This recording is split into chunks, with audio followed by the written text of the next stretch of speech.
On your 18th birthday, you get a pivotal promotion. You officially become the boss of the most powerful people in the country. That happens because India is the world's largest democracy. You can think of the entire country as a vast organization, and in this setup, the government works directly for you. The rule here is simple. Every single adult citizen gets equal voting power, no matter their social background or their specific religion or how much money they have. This principle is called universal adult franchise. Right now, over 900 million citizens share that exact same executive power.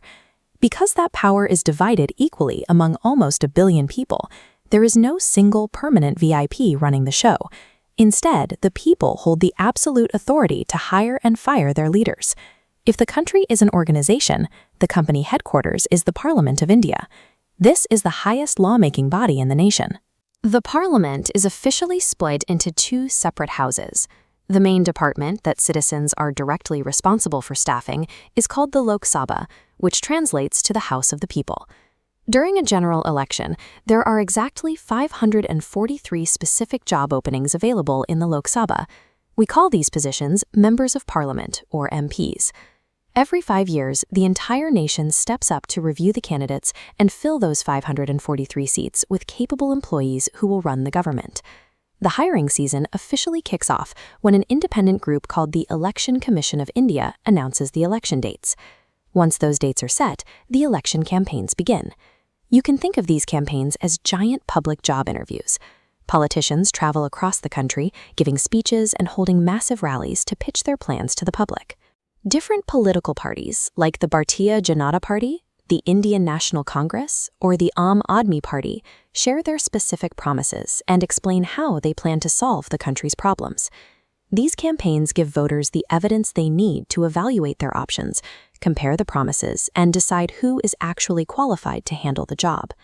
Then comes voting day.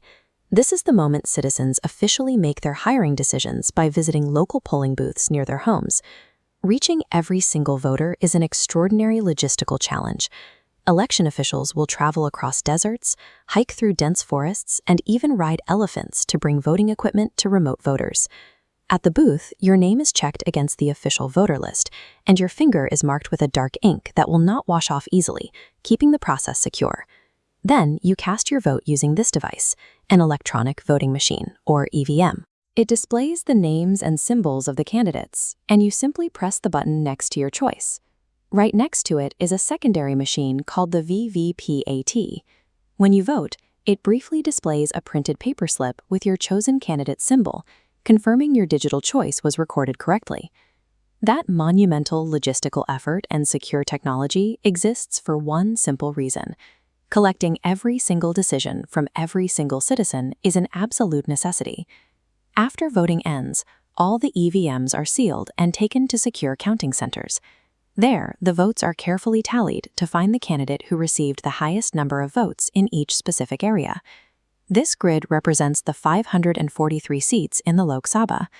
The party that wins more than 272 seats crosses the threshold to form the government. Once that majority forms, the winning party's leader becomes the prime minister.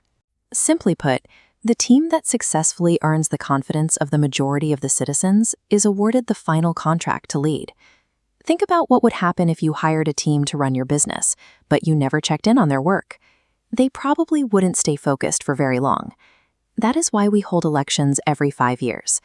The election acts as a mandatory performance review for the politicians currently in charge. If the leaders fail to deliver on the promises they made during their campaigns, the citizens use the next election to fire them. That constant threat of being replaced is what forces the government to remain accountable to the people. Without that regular review, the whole system breaks down.